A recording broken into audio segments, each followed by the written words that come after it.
네, 오늘은 나를 명품으로 만드는 기술, 우리가 대학 생활하는 동안에 어떻게 나 자신을 명품으로 만들 것인지 그에 대한 이야기들을 나누어 보도록 하겠습니다.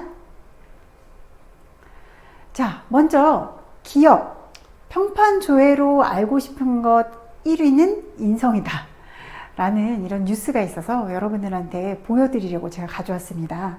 자, 회사를 다니는 동안에 그 사람에 대해서 알고 싶어 하는 것. 그러니까 우리가 신입사원으로 회사를 입사할 때도 마찬가지지만 기존에 회사를 다니던 사람이 경력직으로 다른 회사를 이동을 할 때도 새로운 회사에서 이 사람에 대해서 가장 알고 싶은 것이 이 사람의 인성이라고 합니다. 자, 이게 왜 이렇게 중요할까요? 인성이나 성격을 왜 이렇게 중요하게 생각할까요? 자, 어떤 사람의 스펙이나 능력이 굉장히 뛰어나다고 해도 직장이라는 곳은 여러 사람들이 모여서 함께 어울려서 일을 하는 곳이기 때문에 성격이나 인성에서 문제가 있는 사람들은 다른 사람들한테 영향을 주게끔 되어 있겠죠. 부정적인 영향을 줄 수밖에 없습니다. 그러다 보니까 그 조직 안에서 좋은 분위기로 다 같이 일을 하기 위해서는 인성이나 성격이 특별하게 나쁜 사람이 있을 때 굉장히 불편감을 많이 느끼게 되기 때문에 이런 부분을 굉장히 많이 조직에서 보게 되는 것이죠. 그러다 보니까 이제 신입사원을 뽑을 때도 굉장히 중요하게 인성 부분, 성격 부분을 체크하고 있습니다.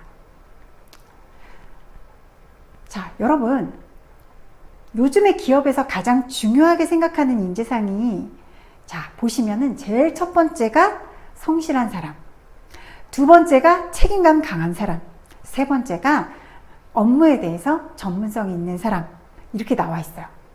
자, 여러분, 자기소개서를 보면은 대부분의 사람들이 성실하고 책임감이 강하다라는 이야기들을 거의 다 써놓거든요. 그런데 성실하고 책임감 강한 것은 되게 흔한 얘기 같지만 아주 중요한 문제라는 게 우리 이 설문조사에서도 나오고 있어요. 자, 성실한 사람을 이길 자는 없다라는 말이 있어요. 여러분들이 좋은 인성을 가지고 아주 성실하게 일을 할 수 있는 사람이라면 어느 조직에서도 여러분들을 반길 것입니다. 그래서 여러분들은 이제부터 좋은 인성을 바탕에 두기 위한 노력들을 해야 할 것이고, 더불어서 성실하고 책임감 있게 일하는 사람이라는 인식을 주기 위해서 우리가 그런 경험치들을 쌓고 그런 그 사례들을 만들어 놔야 우리가 나중에 취업을 앞두고 취업 지원을 할 때, 지원 서류를 쓸 때 그러한 실제 본인이 경험했던 그런 내용들, 나 이렇게 성실합니다, 나 이렇게 책임감 강합니다, 나 이 직무를 하기 위해서 이렇게 열심히 전문적인 부분을 갖추기 위해서 준비했습니다 라는 부분들을 여러분들이 서류에 적을 수가 있게 된다는 것이죠. 자, 인재상에서 중요하게 생각하는 부분은요, 사실 이 사람이 전문성도 중요해요. 그런데 업무를 하기 위해서 기본적으로 필요한 업무 역량을 갖추고 들어오라는 거지, 신입사원에게 엄청난 스펙을 요구하는 회사들은 많지 않습니다.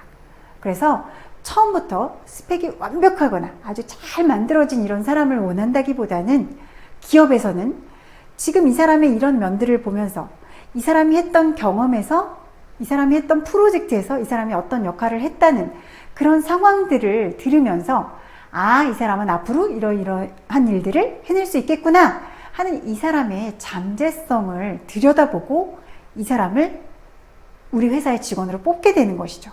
그래서 여러분들은 그런 잠재 능력을 갖춘 사람이 되어야 하는 것입니다. 그래서 이런 잠재 능력 안에는 사실 좋은 인성이 바탕이 된다라는 부분도 당연히 포함이 되기 때문에 여러분들 기업에서 원하는 인재상에 맞도록 여러분들이 거기에 걸맞는 인성, 그 다음에 능력, 이런 것들을 갖추어 나가셔야 되겠죠. 자, 그렇다면 여러분들 자신을 명품으로 만드는 요소들은 어떤 것들이 있을까요? 자, 기본적으로 내가 어떤 조직, 회사에 들어가서 일을 하기 위해서는 내가 그 자리에서 일을 할 수 있을 만한 기본적인 실력은 있어야 되겠죠. 기본 업무 역량은 있으셔야 되는 거예요. 이건 아주 기본이고요. 거기다가 플러스 인성이 바탕이 돼야 되는 거죠. 인성 나쁜 사람 요즘엔 다 싫어한다고 그랬잖아요. 뭐 인성 나쁜 사람을 좋아할 곳은 없겠지만 특히나 최근에 트렌드는 인성이 나쁜 한 사람이 조직에서 다른 일을 잘 하고 있는 다른 사람들한테까지도 영향을 계속 미친다는 것들을 굉장히 많이 염두에 두고 있는 그런 흐름이기 때문에 여러분들이 인성에 대해서 인성이 좋다 나쁘다 이런 부분에서 안 좋은 평가를 받지 않도록, 적어도 안 좋은 평가를 받지 않도록 여러분들이 많은 부분들을 준비하고 노력해 가셔야 된다는 거예요. 이 인성 부분은 사실 내가 면접을 볼 때 또는 회사 들어가서 회사 생활하는 동안에만 겉으로 그런 척 할 수 없는 부분이거든요. 다 드러나고 말과 행동에서 모두 드러나기 때문에 여러분들의 내면에 있는 것들이 모두 드러날 수밖에 없어요. 그렇기 때문에 여러분들의 인성은 다 드러날 수밖에 없기 때문에 여러분들이 기본적으로 지금부터 학교 생활을 하시면서 하나하나 내가 난 이런 부분은 조금 인성 부분에서 지적을 받을 수 있을 것 같아 라는 부분이 있다면 스스로 여러분들이 개선하기 위한 노력들을 하나하나 해 나가셔야 되겠죠. 그리고 또 하나 아주 중요한 부분입니다. 긍정적인 마음가짐입니다. 긍정적인 마음가짐을 갖고 있는 사람들은 사소한 어떤 일 하나에서도 굉장히 감사함을 잘 느끼고 그로 인해서 행복한 감정도 잘 느낀다고 해요. 그런데 여러분들 요즘에 보세요. 어떤 일터에서건 행복하지 않은 사람들, 내가 할 수 없이 이 일을 할 수밖에 없어서 온 사람들, 돈을 받기 위해서만 이 일을 하는 사람들은 그런 사람들이 모인 곳은 사건, 사고들이 계속해서 발생을 하게 됩니다. 그렇죠? 그래서 자기의 자리에서 사명감을 갖지 못하고 일을 하다 보니까 일을 그르치게 되는 경우, 크게 실수를 하게 되는 경우, 남에게 피해를 주는 경우들이 많이 생기죠. 우리가 뉴스들에서 많이 접하잖아요. 그래서 기업에서는 긍정적인 마음가짐을 가지고 감사할 줄 아는 사람 또는 행복감을 가지고 일할 수 있는 사람, 이런 사람을 원합니다. 최근 인사 담당자들한테 질문을 했더니 어떤 직원을 뽑고 싶으신가요? 이렇게 질문을 했더니 많은 인사 담당자들이 저는 행복한 사람을 뽑고 싶어요 라는 대답을 했다고 합니다.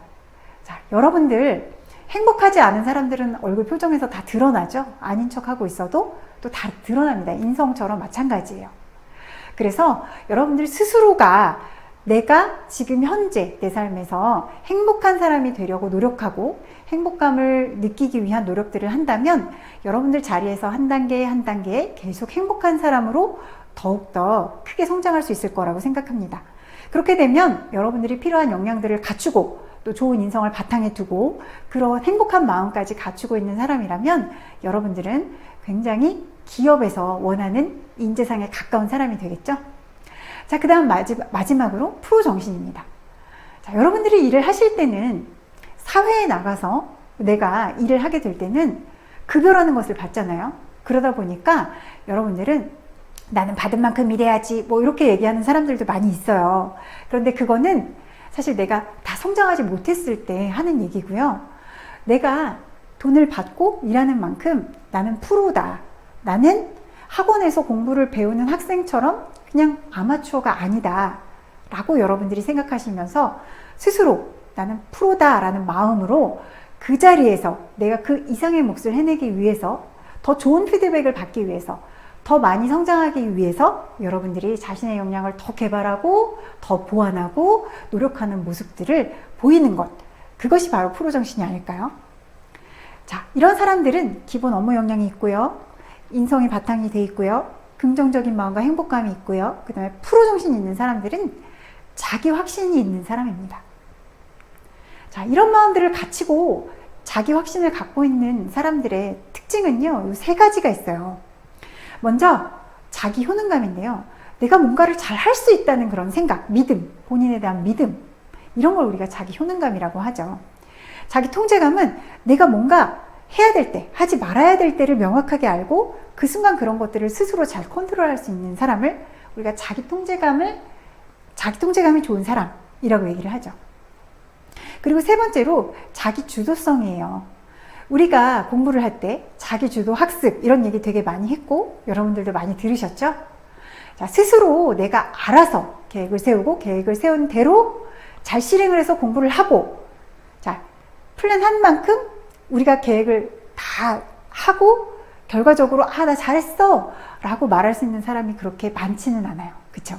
그래서 자기 주도성이 부족한 경우들이 많은데, 우리가 앞으로 좋은 사람이 되기 위해서, 좋은 인재가 되기 위해서, 그리고 진짜 명품 같은 인재가 되기 위해서는 스스로 자기 주도성을 가지고 뭐든 해 보셔야 된다는 거죠. 그런 경험들이 많이 쌓일수록 여러분들은 자기 주도가 높은 사람이 되는 것입니다. 자, 제가 프로의식에 대해서 조금 전에 잠깐 말씀을 드렸죠. 네. 여러분들은 어떤 조직에 들어갔을 때 주인의식을 가지세요. 우리가 예전부터 그런 얘기들을 많이 들었지만, 사실 내가 그 조직의 주인이 아니기 때문에 나는 주인처럼 똑같은 마음을 가져야 돼 라고 생각한다고 해도 똑같은 마음이 되지 않을 경우가 많이 있어요. 그런데 적어도 주인의식까지는 아니더라도 내가 돈을 받고 일을 한 만큼 또는 그 이상 내가 어떤 결과물을 내겠다, 그리고 여기서 나는 더 성장하겠다 라는 마음을 가지고 프로다운 마음으로 일을 한다면 우리가 해야 될 몫은 그 이상은 할 수 있지 않을까요? 그게 바로 책임감이 아닐까 생각합니다. 그래서 주어진 일에 책임을 다하고 끝까지 내려놓지 않고 좋은 결과를 내려고 하는 이런 마음가짐을 가진 사람, 그런 사람은 사실 프로의식, 책임감 이런 것에 대해서 우리가 얘기하지만, 기본적으로 어떤 일에 대해서 끝까지 자신이 책임을 지려고 하는 이런 좋은 인성, 그 다음에 책임감, 프로의식, 이 모든 것들이 바탕이 된 사람이라고 할 수가 있겠죠. 여러분들이 이런 것들을 갖추면 사실 어느 조직에 가도 환영받을 수 있는 그런 인재가 될 수 있겠죠.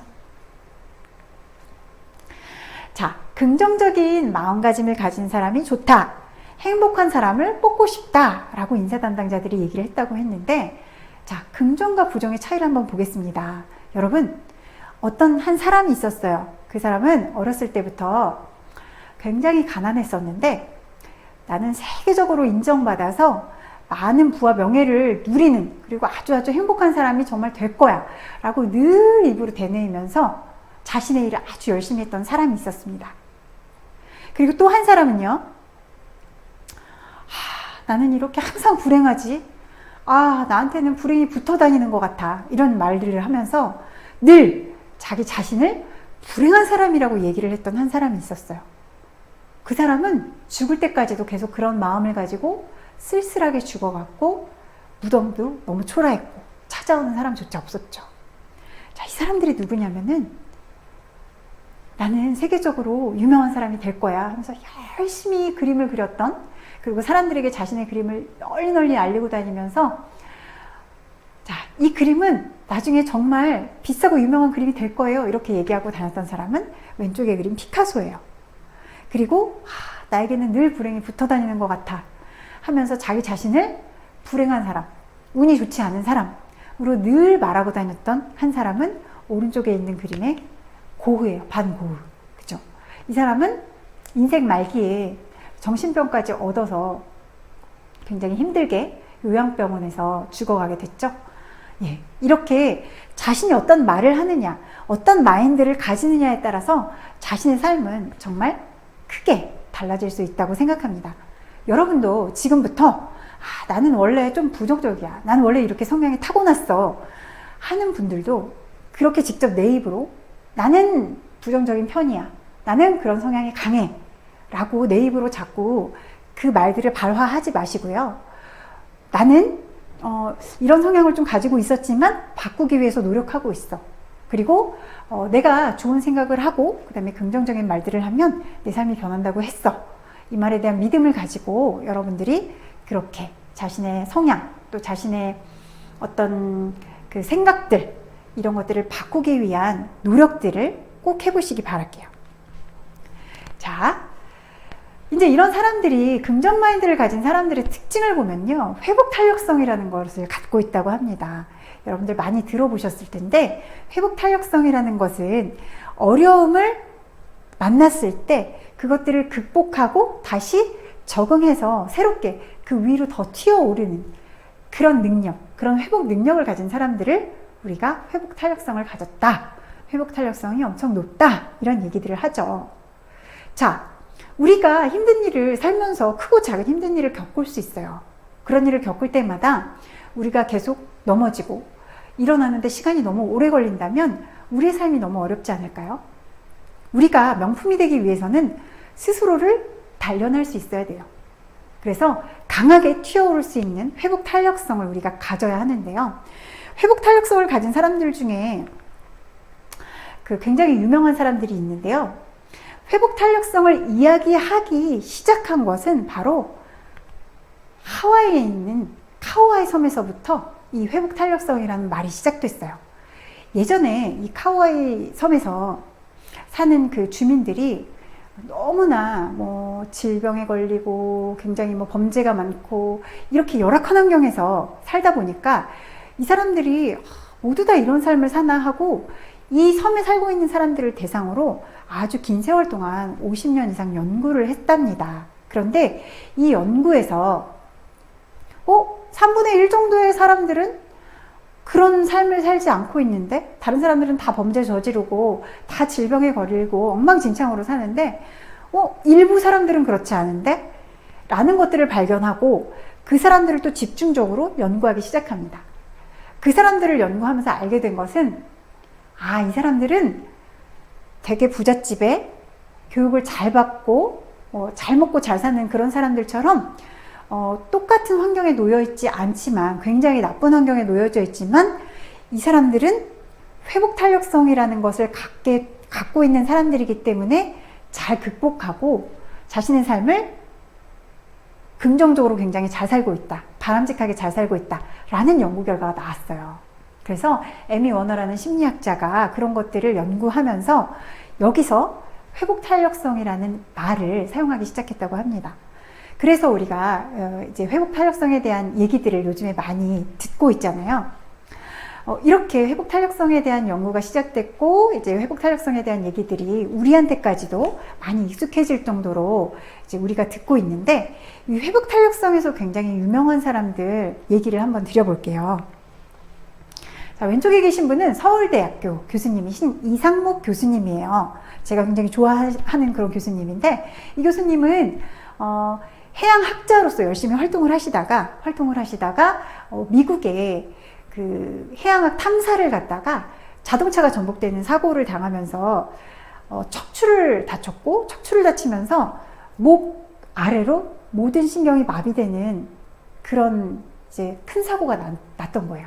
그런데 이분은 그때 이후로 6개월 만에 빨리 재활을 해서 이제 일상생활을 할 수 있는 정도가 되셨고, 그리고 이 재활을 했다는 게 몸이 좋아졌다는 게 아니라 목 아래로는 아무것도 사용을 할 수가 없어요. 침도 혼자서 뱉지 못할 정도로 굉장히 힘든 상황인데 며칠 동안 입으로 이렇게 후후후 불어서 마우스처럼 사용하는 것을 가지고 그런 도구를 활용해서 강의를 준비한다든지 해서 계속해서 대학교 강단에서 강연을 하고 계시고, 스스로 그 사고 이후로 나는 내 인생에서 더 많이 웃고 더 행복함을 많이 느끼면서 살게 됐다라는 이야기를 할 정도로 굉장히 회복 탄력성이 높은 그런 성공한 사람이라고 할 수 있어요. 그리고 오른쪽에 계신 분은 책 제목에서 보면 여러분 알 수 있겠죠? 해리포터를 쓰신 작가, 해리포터를 쓰신 작가예요. 자, 그래서 그 조앤 롤링인데 저 사람은 사실 그 폭력 남편과 결혼을 했다가 헤어지고 어린 아이를 데리고 혼자서 굉장히 힘들게 사는데, 그 힘들게 사는 동안 7년 동안 열심히 글을 썼어요. 근데 그 7년 동안을 버틸 수 있었던 힘이 무엇이었냐 이렇게 물어봤더니 이 사람이 그렇게 얘기를 했어요. 불치병에 걸려서, 평생 불치병에 걸려서 몸이 굉장히 힘들었던 나의 어머니는 늘 학교 선생님으로 일을 했고, 선생님으로 일을 하지 못할 때는 봉사활동을 계속하면서 늘 웃으면서 자신의 삶은 행복하다고 얘기를 했다고 합니다. 그래서 그 어머니를 보고 자신은 그런 긍정적인 부분, 그런 회복 탄력성에 대한 것들을 너무 많이 몸으로 배웠기 때문에 어머님한테서 천성적으로 배웠던 것들을 나도 그 힘든 기간 동안에 나도 스스로 회복 탄력성을 가지고 내 삶을 바꾸려고 부단히 노력하고 애를 쓸 수 있었다. 그래서 나는 이 자리까지 올 수 있었다 하는 얘기를 했다고 합니다. 그래서 여러분들은 이런 사람들을 보시면서 나도 크고 작은 어려움들이 생길 때마다 회복 탄력성을 가지고 좀 더 내가 있던 자리에서 더 높게 튀어오르려고 노력해 봐야 되겠다. 나도 회복 탄력성이 강한 사람이 되어야 되겠다 라는 마음을 좀 먹어보시면 좋겠어요. 자, 회복 탄력성과 행복감을 후천적으로 발달시킬 수 있는 요소는 긍정성입니다. 회복 탄력성은 긍정적인 바탕이 있는 사람이 회복 탄력성이 높을 수밖에 없어요. 그리고 사람들과의 관계에서 좋은 관계를 계속 맺어오던 사람들, 이런 사람들은 계속해서 또 좋은 호르몬, 그쵸? 좋은 관계를 가질 때 사람들은 되게 행복 호르몬이 나온다고 해요. 그래서 그런 행복 호르몬들을 우리가 계속해서 몸으로 전해주면서 또 긍정성은 높아지고 그러면서 회복 탄력성도 높아지는 거겠죠? 그러면 여러분들은 기업에서 정말 원하는 명품 같은 요소를 두루 갖춘 그런 인재가 되실 수 있을 것입니다. 자, 좋은 인성은 여러분들 성공을 부릅니다. 여러분들 성공 취업하시기를 바랄게요. 감사합니다.